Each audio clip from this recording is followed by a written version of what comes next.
I'm Catherine. I'm here with Frank Turner on his Be More Kind tour in Montreal today. How are you doing? I'm good, thank you. How are you? I'm good, thanks. Okay, so this is your 7th album. Yes. Yeah. It's which is crazy. It's a wild statement to be able to make. And I occupy this really odd position in the music industry, in that 7 albums in, I'm still kind of like making new friends, and playing with bigger venues on each tour and stuff, and that's kind of unusual in this day and age. Most people kind of peak on album 2 kind of thing. So it's nice. I'm pleased by it. Awesome. And all of your albums are pretty different, and I want to ask what is your process or your thought process going into making a new album? How does that work? I believe firmly that artists have a duty to change. There's a weird conservatism among some music fans. Every time I put out a record, someone goes, "It's different from the last one," and I go, "Yes, that's what I was going for." But I mean, and also it's more fun. I don't want to repeat myself. It's boring. This record in particular, I really tried to do different things, and make different sounds and use different technologies. There's a lot of kind of synthesizers and loops and beats and stuff, and the methodology we used in the studio was very different. Particularly from the last record, my 6th album, Positive Songs, we sort of tried to record it like a kind of live punk rock record, which we did, and it was great and it was fun. But once we did that, it was cool, let's do something different this time around. So this time we really kind of pulled the songs to pieces in the studio and tried to use the studio as an instrument, and it was really fun. Cool. And so this album, Be More Kind, the title is named after a Clive James poem. Yeah. Do you want to explain why you chose that and how that's important to you? Yeah, so I'm a long-term Clive James fan. He has leukemia. He's terminally ill, which is very sad. But he's been writing poems about facing death and facing the end of his life. And there's a poem called Les Ondes des Ténèbres, in which he says, "I should have been more kind. It is my fate to find this out, but find it out too late." And I read that and it kind of devastated me. It's such a powerful statement for somebody who's that kind of emotionally profound to make. And I read it and then it just kind of set off the writing part of my brain straight away.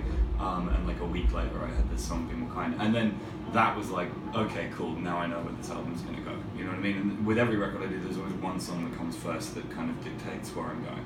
So that's what came together like that. Cool. So that song is quite different though from some of the songs on the album. Yeah.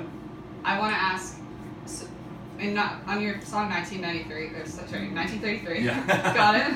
I should write one called 1993. It could be about Nirvana's second album. Oh, perfect.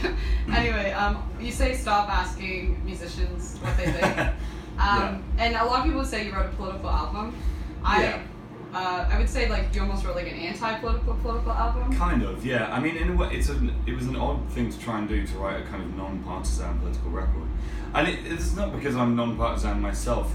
Obviously, I have opinions. I have, things to say. But I thought the thing that I was more interested in. There are people out there writing opinionated records right now, and that's great, and that's good. And whether you're talking about anyone from Antifa to Beyonce, do you know what I mean? There's people writing those records. The thing I wanted to talk about more is how we conduct our arguments, because I feel particularly in a world in which a lot of our arguments take place on social media, social media is this kind of accidental machine for dehumanizing our opponents. It places a premium on kind of negativity and escalation. One of my main problems is that people collectively at the moment seem to have confused anger and wisdom. The angriest person in the room isn't the smartest person in the room, and we really need to remember that fact. And so I wanted to sort of write a record that was about how we talk to each other when we disagree. The first thing I was taught in debating club at school was that you have to be able to inhabit the mental universe of someone you disagree with, and everybody's forgotten that. Do you know what I mean? And I have friends who take pride in finding their opponents unintelligible, and I think that that's idiotic. And that doesn't mean you agree with people, but you have to see where they're coming from, and if you're going to persuade them that they're wrong, you know what I mean? But anyway, so I wanted to talk about all these kind of things, and it's kind of a weird thing to do, to write a record, because if to write a Rage Against the Machine song, you have to be very sure that you're right. Do you know what I mean? There's not a lot of room for doubt in the Rage Against the Machine album, and I love Rage Against the Machine, don't get me wrong, but it was a weird thing to do, to try and write a political record that was about not being sure. you know. I gave it a go, and it's kind of fun. 1933, the chorus is, you know, I don't know what's going on anymore. So it was a different angle. I mean, personally, I've been calling it a social album rather than a political album. I think that's a better term. Mm-hmm. And do you think, like, what do you think in general should be the relationship or role between, like, art and politics? I think it's whatever the artist wants to be. I mean, I'm really not a fan of people telling artists what they should and shouldn't do. What an artist should do is whatever the fuck they want to do with their art. I mean, that's the entire point. Do you know what I mean? I personally deliberately shied away from talking about politics for a couple of records because I was really over that discussion.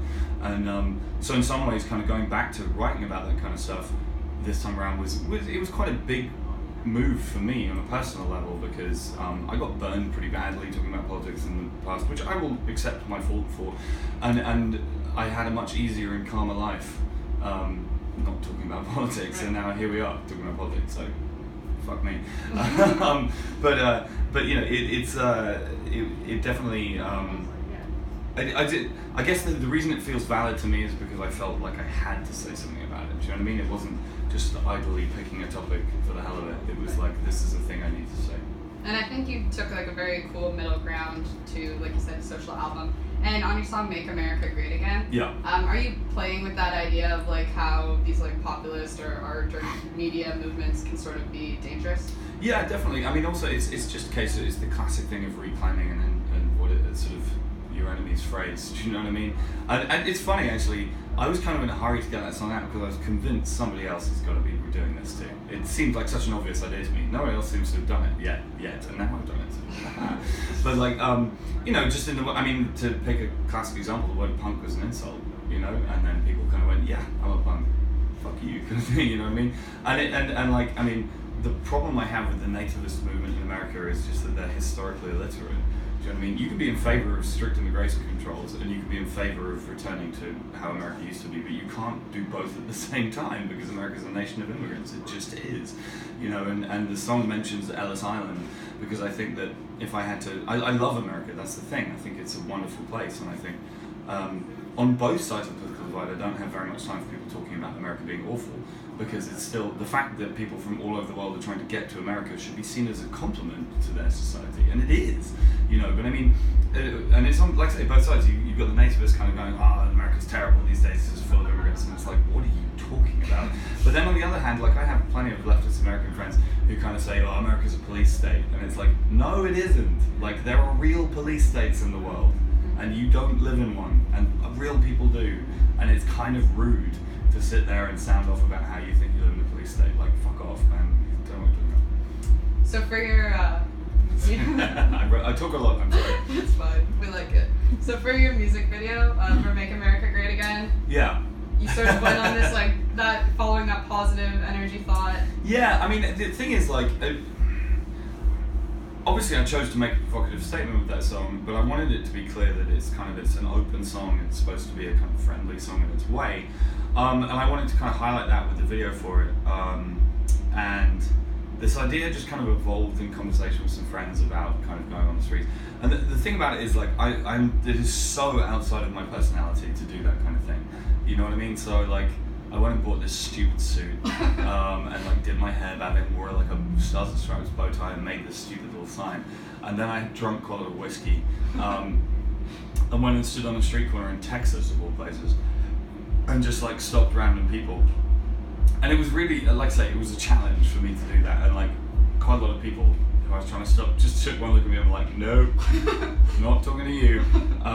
So that was a weird day. But I really like how the video came out. I'm really pleased with it. Mm-hmm. Was there like a favorite thing that?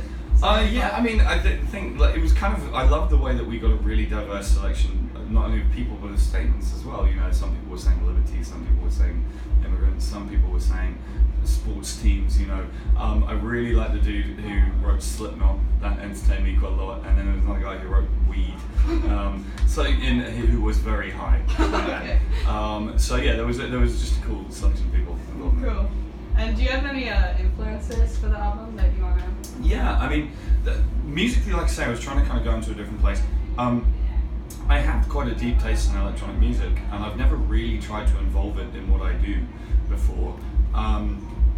Partly because I couldn't really find a way of fitting it in, and partly because I wasn't sure if I knew how to do that. But I read a book by Simon Reynolds called Rip It Up and Stuff It Again, which is a history of the post-punk movement, a lot of which were people getting to grips with what in the early 80s was brand new technology like sequencers and samplers. So that was inspiring.